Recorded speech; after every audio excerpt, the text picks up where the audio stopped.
প্রথমেই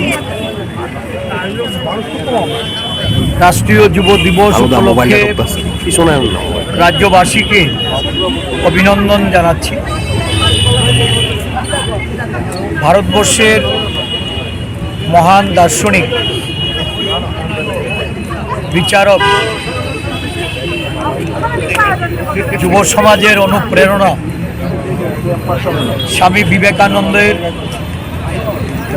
162তম জন্মদিবস। এই উপলক্ষে ত্রিপুরা প্রদেশ কংগ্রেসের উদ্যোগে বিভিন্ন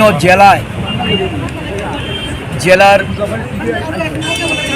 কংগ্রেস নেতৃত্ব, যুব কংগ্রেস, NSUI, মহিলা কংগ্রেস, সেবা দল এবং আমাদের অন্যান্য শাখা সংগঠনগুলি আজকে এই যুব দিবসকে যথাযোগ্য মর্যাদার সঙ্গে স্বামীজির প্রতিকৃতিতে পুষ্পার্ঘ অর্পণ করে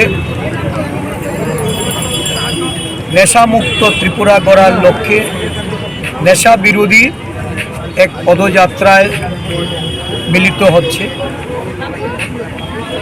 ধর্মনগরে আমাদের যুব কংগ্রেসের উদ্যোগে রক্তদান শিবির অনুষ্ঠিত হচ্ছে। বিভিন্ন জেলায় নানা কর্মসূচির মধ্য দিয়ে এই দিনটি উদযাপিত হচ্ছে।